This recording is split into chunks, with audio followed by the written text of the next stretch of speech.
እጅጉን የተመሰጥንባቸውና ሲበዛ የወደድናቸው እስካሁንም ድረስ በልባችን ታትመው የኖሩትን ካርቶን ፊልሞችን እየሰራ ያቀርብልን የነበረው ካምፓኒ ማን ነው? ለመሆኑ ከዚህ ካምፓኒ ጀርባ ያለው ጉድ ምንድን ነው? በተለይም ደግሞ ሚኪ ማውስን የመሳሰሉት ገጸ ባህሪያት እንዴት ሊፈጠሩ ቻሉ? ወይም ደግሞ በምን መነሻነት ተፈጠሩ? ሰምታችሁ ማመን የምትቸገሩት ጉድ ነው ዲዝኒላንድ። ስለዚህ አስገራሚ ቦታ መቼም ሰምታችሁ ታውቁ ይሆናል። ወይም ደግሞ ፈረንሳይ የምትኖሩ ወይም እዛ የመሄድ እድል ያጋጠማችሁ፣ እንደዚሁም በአሜሪካ በተለያየ የዓለማችን ክፍል የምትኖሩና የሄዳችሁ ሰዎች ጎብኘታችሁትም ሊሆን ይችላል። እጅግ መገመት ከምትችሉት በላይ ግዙፍ የሆነና በውስጡም የተለያዩ ነገሮችን ያካተተ ለሕፃናት ተብሎ የተዘጋጀ ስፍራ ነው። እዛ ውስጥም ሚኪ ማውስንና የመሳሰሉት ገጸ ባህሪዎች ልብሳቸውን ለብሰው እናያቸዋለን፣ እንጎበኛቸዋለን። ነገር ግን ሚኪ ማውስ ወይም ደግሞ ሌሎች በካርቶን ፊልሞች ላይ የምናያቸው ገጸ ባህሪዎች አይደሉም በዲዝኒላንድ ውስጥ ያሉት። ከዛም በተጨማሪ ለማመን የሚከብድና ነገር ግን በትክክልም የሆነ ታሪክ አለው። ይህ ካምፓኒ ወደ ሚኪ ማውስ አፈጣጠር ከመምጣታችን በፊት ስለዚህ ካምፓኒ ለማመን የሚከብድ ጉድ እነግራችኋለሁ። ለቻናላችን አዲስ የሆናችሁ ሰብስክራይብ በማድረግ እንዲሁም ሁላችሁም ይህን ቪዲዮ ላይክ በማድረግ ጀምሩ ያልኩኝ፣ አሁን ወደ ዝግጅት ያለፍኩኝ። ወልት ዲዝኒ የዚህ ግዙፍ ካምፓኒ መስራች ነው። ይህ ሰው በ1966 ዓመተ ምህረት ነው ከዚህ ዓለም በሞት የተለየው። ባደረበት ህመም የተነሳ ህመሙ ምንድን ነበር? የሳምባ ካንሰር ነበረ። ይህንን ካምፓኒ ከምንም ከዜሮ ተነስቶ እላይ ያደረሰውና በዓለም ደረጃ ታዋቂ እንዲሆን ብዙ ሰዎችም እንዲነጋገሩበትና የብዙ ህፃናቶችን ልብም ለመግዛት የቻለ ሰው ነበረ። ሆኖም ከዚህ ሰው ጀርባ ያለው ጉድ ቀላል እንዳይመስላችሁ። የዚህን ሰው አስክሬንም በቅዝቃዜ እንደ በረዶ ድንጋይ አድርገው እዚህ ቦታ ስር እንደቀበሩት ነው የሚወራው። የት ቦታ? ዲዝኒላንድ የተባለው ግዙፉና እጅግ ታዋቂው የህፃናትን መጫወቻ ጨምሮ ብዙ ነገሮች የሚጎበኝበት ስፍራ ላይ ከመሬት በታች በተሰራ ምሽግ እንደተቀበረ ነው የተነገረው። ወልት ዲዝኒ በዚህ በሽታ ከተያዘ በኋላ ሐኪሞቹ ለዚህ በሽታ መድኃኒት አለ ብለው ነበር የጠይቃቸው። እነሱም እንደሌለ፣ ወደፊት ግን ምናልባትም መድኃኒት ሊፈጠር ወይም ሊገኝ እንደሚችል ነበር የነገሩት። በዚህም የተነሳ ምንድነው ለሐኪሞቹ የነገራቸው ነገር አስክሬኑን እንደ በረዶ አቀዝቅዘውት ግግር አድርገውት ምንም እንዳይበላሽ ማለት ነው። ጠጣር ከሆነ በኋላ በዚህ ከመሬት በታች ዲዝኒላንድ ውስጥ ከመሬት በታች በተዘጋጀው የመቅበሪያ ስፍራ እንዲቀበርና ከአመታት በኋላ መድኃኒቱ ከተገኘ መድኃኒቱን እንዲሰጡትና ከዛም በኋላ በህይወትም ሊነሳ እንደሚችል ነበረ ሀሳብ ያቀረበላቸው። በጣም የሚያስገርምና ለማመን የሚከብድ ነው አይደል? ነገር ግን መረጃዎች የሚጠቁሙት ይህንን ነው። ይህ ሀሳብ እንደምናውቀው የእብደት አስተሳሰብ ነው። በሳይንስም ደረጃ ቢሆን አንድ ሰው ከሞተ በኋላ ወደ ቀዝቃዛ በረዶነት ተቀይሮ ለአመታት ቆይቶ ሊነሳ አይችልም በፍጹም፣ በሳይንሱም ረገድ ቢሆን ማለት ነው። እናም ይህ ሰው ግን ባሰበውና ባለመው መሰረት ዲዝኒላንድ ብሎ በፈጠረው ትልቅ ካምፓኒና በርካታ ፊልሞችን ሰርቶ ለእይታ ባቀረበበት፣ እንደዚሁም ሚኪ ማውስን የመሳሰሉ ብዙ ገጸ ባህሪዎች በተፈጠሩበት ካምፓኒው ስር እንዲቀመጥ ተደርጓል። ይህን መረጃ የሚያወጡት ዲዝኒላንድ ውስጥ የሚሰሩ ሰራተኞች ናቸው። እንደዚሁም ትልልቅ ሲሊንደሮች ማለትም ልክ የኦክሲጅን ሲሊንደር የመሳሰሉ እዛው በሚሰሩት የቀን ሰራተኞች አማካኝነት የወልት ዲዝኒ አስክሬን ተቀበረ ወይም ደግሞ ተቀመጠ በተባለበት ምሽግ ውስጥ ቆፍረው ሲያስቀምጡ እንዳዩቸውም ተናግረዋል። ወልት ዲዝኒ ከሞተ በኋላ አስክሬኑ በታላቅ ሚስጥር እዛ ውስጥ እንደተቀመጠ ማውጥተዋል። ነገር ግን እዚህ ጋር ማወቅ ያለብን ነገር እዛ ውስጥ የሚሰሩ ሰራተኞች ሚስጥር ማውጣት አይችሉም። ነገር ግን በተለያየ ምክንያት ከዛ ቦታ ለቀው ከወጡ በኋላ በራሳቸው መታወቂያ ስም ሳይሆን በተለያየ ስም ዌብሳይት ላይ በተለይም ሬደድ በተባለ ዌብሳይት ላይ እየገቡ ብዙ መረጃዎችን አውጥተዋል። በተጨማሪም ብዙ ዎልት ዲዝኒ በግል ያውቁት የነበሩ ሰዎች እንደተናገሩት ከሆነ ይህ ሰው ያደርገዋል ነው የተባለው። ምክንያቱም ከባህሪው አንጻር አስማታዊ የሆኑ ነገሮችን ወይም ደግሞ የማይታሰበውን ነገር የማድረግ እንዲሁም የማስፈጸም ትልቅ ብቃት እንዳለው መስክረውለታል። ስለዚህም ከመሞቱ በፊት አንደር ዘ ዶም የተባለ ፕሮጀክት ነድፎ ሲሰራበት እንደነበር፣ ይህ ፕሮጀክት ሊጠናቀቅ ጥቂት ጊዜ ሲቀረው ግን ከዚህ ዓለም በሞት መለየቱን ነው የተነገረው። የዚህ ፕሮጀክት ዓላማ ምንድነው? አንድ ሰው ከሞተ በኋላ እንደ ራሱ እንደ ዎልት ዲዝኒ አስክሬን ማለት ነው ምንም ነገር ሳይነካው ምንም ነገር ሳይበላሽ በቅዝቃዜ ተጠብቆ ምሽግ ውስጥ ወይ የሆነ ቦታ የሚቀመጥበት ስርዓት ነው። እናም ይህ ፕሮጀክት ዳር ለመድረስ ትንሽ ሲቀረው እንደሞተ ነው የተነገረው። ሌላው ለማመን የሚከብደው ነገር ፒሬትስ ኦፍ ዘ ካሪቢያን የሚባል በዲዝኒ ላንድ ውስጥ የሚጎበኝ ቦታ አለ። እዚህ ቦታ ውስጥ ያሉት እንዳለ አጽሞች ናቸው። እነዚህ አጽሞች ለሚያያቸው ፌኪንግ ወይም የውሸት ይመስላሉ። ነገር ግን እንደሚወራው ከሆነ እነዚህ አጽሞች ትክክለኛ የሰው አጽም እንደሆኑ ነው የሚነገረው። ዘ ፒሬትስ ኦፍ ዘ ካሪቢያን በሚባለው ቦታ ወይም ደግሞ በሚጎበኘው ስፍራ ዙሪያ የተሰራ ፊልም አለ። በዚሁ በዲዝኒ ካምፓኒ የተሰራ ፊልም ነው። እዛ ዋሻ ውስጥ በገባችሁ ጊዜ ምንድነው የሚታየው ነገር? አጽሞች ናቸው። እናም ሆረር የሆነና በጣም አስፈሪ የሆነ ነገር እንድትኖሩ ነው የምትደረጉት።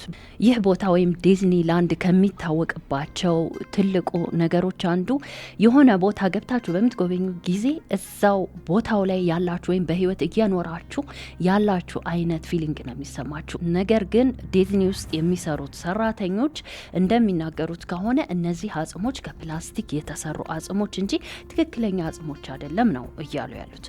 ነገር ግን ይህን ቦታ ሄደው የጎበኙት ጎብኚዎች እንደመሰከሩት ወይም እንደተናገሩት ከሆነ ከከለራቸው እንደዚሁም ከሁኔታቸው አንጻር ትክክለኛ የሰው አጽሞች እንደሆኑ ማረጋገጣቸው ነው የተናገሩት።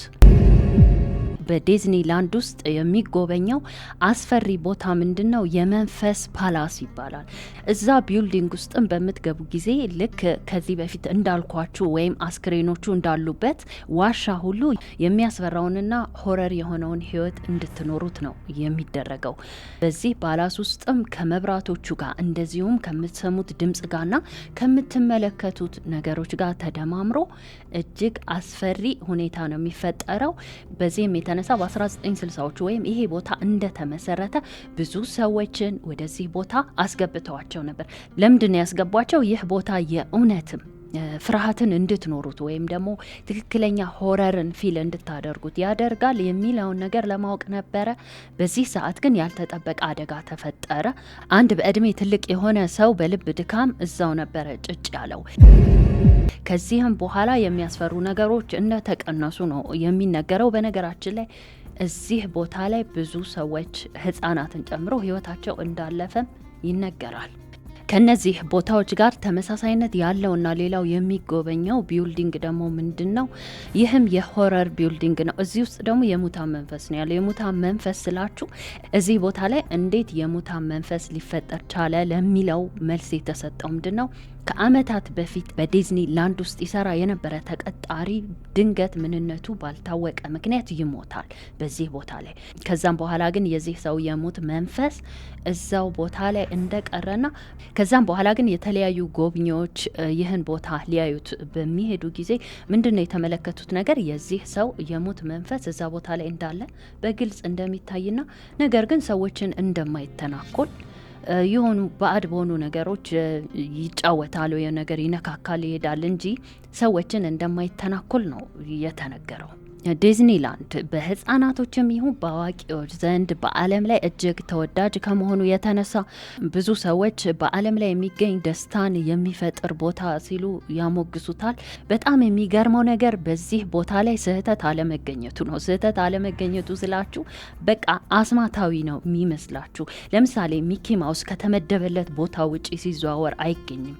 ሲቀጥል ሰራተኞች ሳጥን ተሸክመው ወይ የቆሻሻ ቅርጫት ይዘው ምናምን አይታዩም። በቃ ሁሉ ነገሩ እጅግ ሪስትሪክት የሆነና በጣም በሚገርም ሁኔታ አንድም ስህተት እንዳይገኝ ተደርጎ የተቀናበረ ወይም የተሰራ እስኪመስል ድረስ ነው እዛ ቦታ ላይ የሚገኘው ትዕይንት።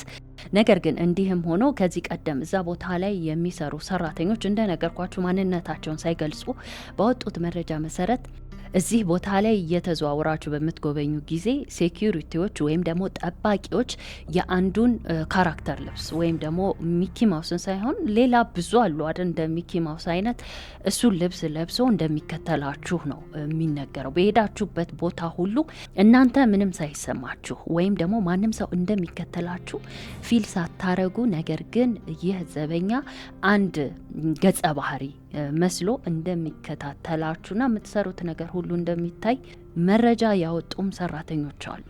ሌላው አስገራሚ ጉዳይ ዲዝኒላንድን በምትጎበኙ ጊዜ ድመቶች ማየት የተለመደ ነው። በተለይም አሜሪካ ፍሎሪዳ ባለው ብራንቻቸው እዚህ ላይ ምንድነው የሰጡት ምላሽ? እነሱ በተለይም ፍሎሪዳ ከአየሩ ጸባይ የተነሳ አይጦች እንዳስቸገሯቸውና እነዚህ ድመቶች አይጦች እንዲመገቡ እንዳመጧቸው ነው የተናገሩት። ነገር ግን የተለያየ ማህበረሰቦች ደግሞ የራሳቸው የሆነውን ግምት ሰጥተዋል። ነገር ግን እዛው የሚሰሩት ኃላፊዎች እንደተናገሩት ከሆነ እነዚህ ድመቶች የመጡት አይጥ ስላስቸገራቸው መሆኑን ነው።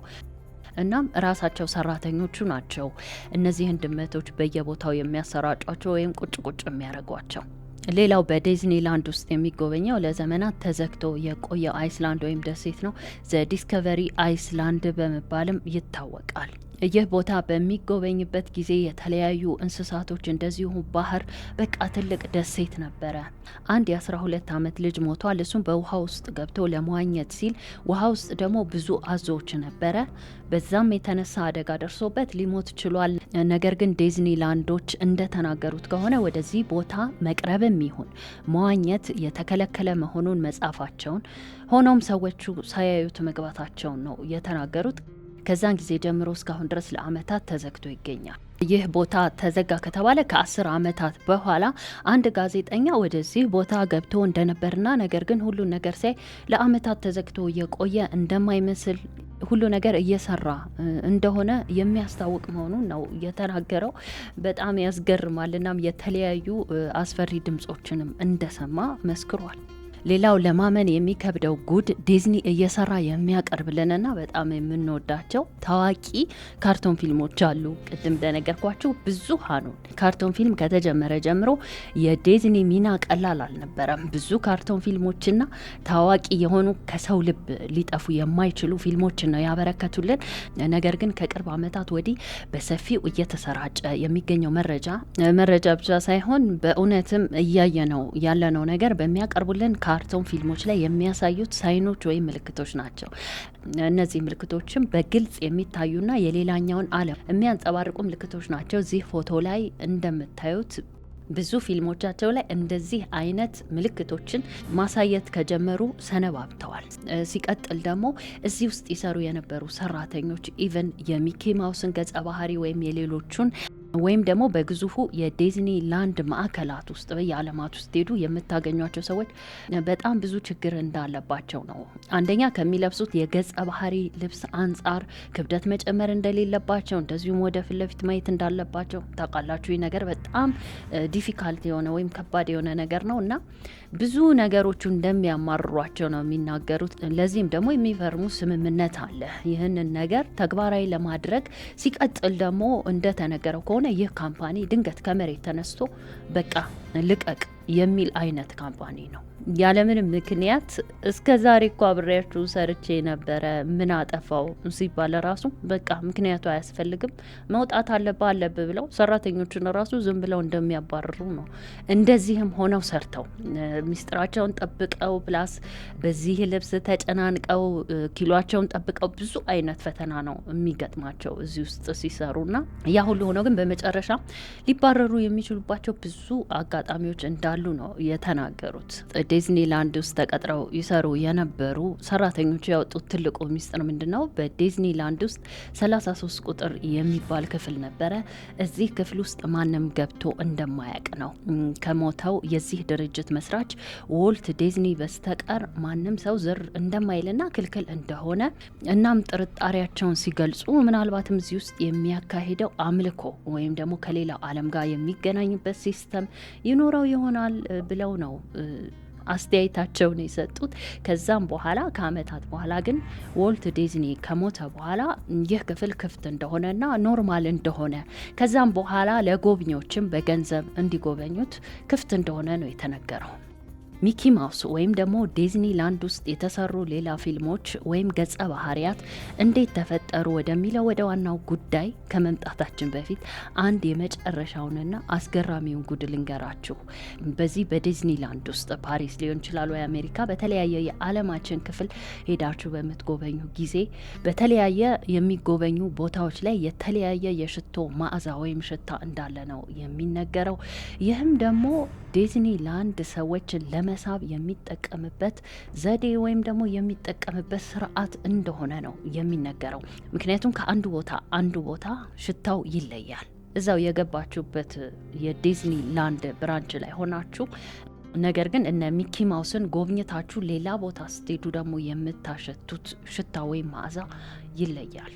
ይህም ሲሚሌት ዘር የተባለ መሳሪያን በመጠቀም ዲዝኒ ሰዎችን ለመሳብ ወይም ደግሞ ደጋግማችሁ እንድትሄዱ በቦታውም እንድትማረኩ ለማድረግ ይህን መሳሪያ በመጠቀም በተለያየ ቦታ የተለያዩ የሽቶ ጠረኖችን ወይም መዓዛዎችን ታሰራጫለች ወይም ያሰራጫል ነው እየተባለ ያለው።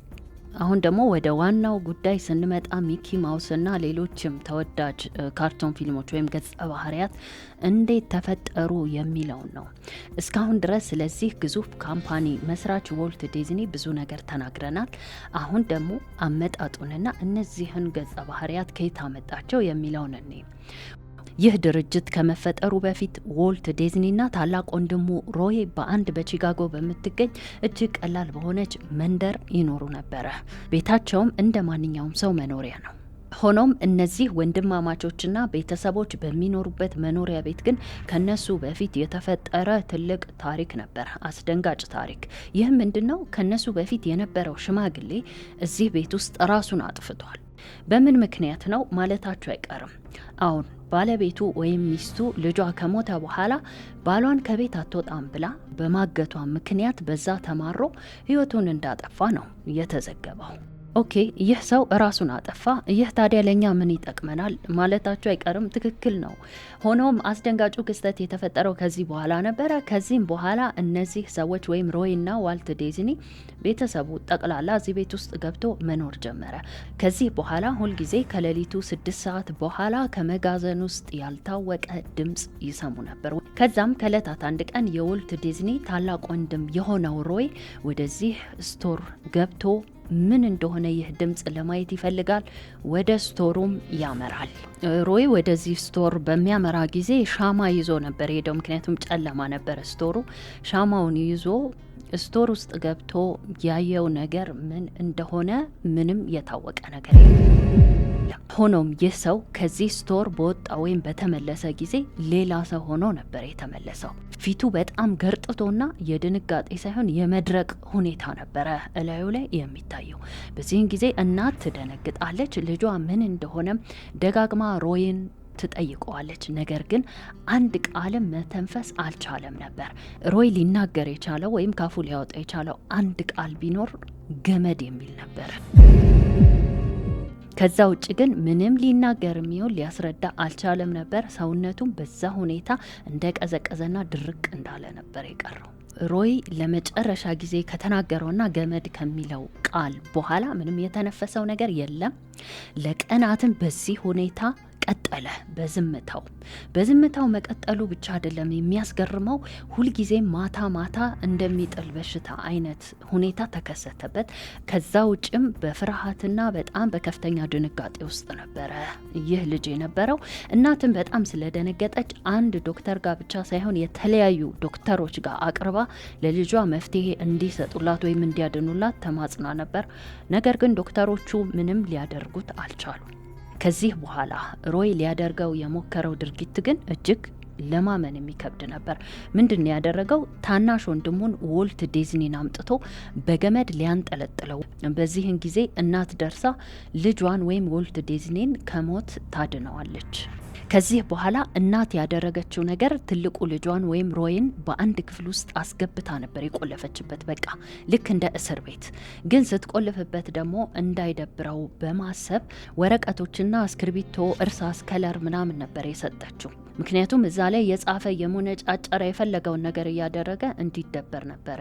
ከዛም በሩን ቆልፋ ትሄዳለች። ከዚህም በኋላ ያለው የሮይ ህይወት እዚህ ክፍል ውስጥ ቀጠለ። በዚህን ጊዜ ነበር ሮይ እናቱ ያቀረበችለት እርሳስና ወረቀት ላይ ስዕል መሳል የጀመረው። ነገር ግን እነዚህ ስዕሎች ዝም ብለው ስዕሎች አልነበሩም። ልክ በዲዝኒ ላንድ ላይ የምናያቸው ገጸ ባህሪያት ነበሩ። ሚኪ ማውስንና ሚኪ ማውስን የመሳሰሉ ታዋቂ ገጸ ባህሪያትን ይስል ጀመር። የሚያስደንቀው ነገር ሮይ እነዚህን ስዕሎች የሚስለው ከራሱ ነበር። ራሱ የፈጠራቸው ምስሎች ወይም ገጸ ባህሪያት እንጂ በዛን ጊዜ ሚኪ ማውስም ሆነ እሱ የሚስላቸው ሌሎች ገጸ ባህሪያት ወይም ደግሞ አሁን በዲዝኒ ላንድ ላይ በፊልም መልክና በተለያየ በመጫወቻ መልክ ተሰርተው የቀረቡልን አይነት ገጸ ባህሪዎች እና ምስሎች አልነበሩም በዛን ጊዜ። ስለዚህ ሮይ በጭንቅላቱ የፈጠረውን ወይም በምናቡ የሚያየውን ነገር ነበር ወረቀት ላይ የሚያሰፍረው። በዚህን ጊዜ እናት ልጇ የሚስለውን ስዕል በምታይ ጊዜ ደስታ ተሰማት። ምክንያቱም ልጄ ደህና ሆኗል ማለት ነው፣ ደህና ባይሆን ኖሮ እነዚህን ምስሎች ወይም ስዕሎች አይስልም ነበር በማለት ከእስር ለቀቀችው ወይም ከዚህ ክፍል አስወጣችው። ሮይም ከቤተሰቡ ተቀላቅሎ መኖር ጀመረ። ሆኖም ሮይ ከዕለታት አንድ ቀን የፈጸመውን አስደንጋጭ ድርጊት ሰምታችሁ ማመን ትቸገራላችሁ። ከነሱ በፊት ቤት ውስጥ የነበረው ሽማግሌ የሞተበት ቦታ ላይ ገመድ አንጠልጥሎ እናቱን ነበር ወስዶ እዛ ላይ የሰቀላት። ደግነቱ ግን ሙከራ አደረገ እንጂ አልሞተችም ነበረ። ታናሽ ወንድሙ ወልት ዲዝኒ በድንገት ይደርስና የወንድሙን ጭንቅላት ከኋላ በእንጨት መጥቶ ነበረ እናቱን ከሞት ያተረፈው። ከዛም ወልት ዲዝኒ በአፋጣኝ ወደ አምቡላንስ ደውሎ እናቱን ወስደው ኮማ ውስጥ ነበር የጨመሯት። ሁኔታዋ እጅግ አሳሳቢ ነበር። ከዚህም በኋላ ወልት ዲዝኒ እስከ ሞተበት ጊዜ ድረስ እዚህ ቤት አልተቀመጠም ነበር። በፍጥነት ወንድሙ የስላቸው የነበሩትን ገጸ ባህሪያት ወይም ስዕሎች ነበረ የወሰደው። በጣም በሚያስገርም ሁኔታ ሚኪ ማውስን ጨምሮ ካርቶን ፊልም ላይ እያየናቸው ያደግናቸውና እጅግም የተመሰጥንባቸው የወደድናቸው ገጸ ባህሪያት የመጡት ከዚህ ስዕል ነው። ወልት ዲዝኒም በፕሮግራሜ መጀመሪያ ላይ እንደነገርኳችሁ ዲዝኒ ላንድ የተባለውን ካምፓኒ ከምንም ተነስቶ የመጨረሻው የእድገት ደረጃ ላይ አደረሰው። ሰዎች ሁሉ አወቁት፣ ወደዱት። እስካሁን ድረስም ታዋቂዎቹና ዘመናዊ ሽሬዎቹ ካርቶን ፊልሞች እየታዩ ይገኛሉ። ዲዝኒ ላንድም በመላው ዓለም እየተጎበኘ ይገኛል። ይህን ይመስላል ውድ ቤተሰቦች። እናንተስ በሰማችሁት ታሪክ ላይ ምን ሀሳብ አስተያየት አላችሁ? ሀሳብ አስተያየታችሁ እንደተለመደው በኮሜንት መስጫ ሳጥኑ ላይ እንድታሰፍሩልኝ እንዲሁም ቪዲዮን ላይክ እንድታደርጉ አዲሶችም ሰብስክራይብ በማድረግ የቻናላችን ቤተሰብ ሁኑ እያልኩኝ በሚቀጥለው በአዲስ ቪዲዮ እስካገኛችሁ ባይ ባይ።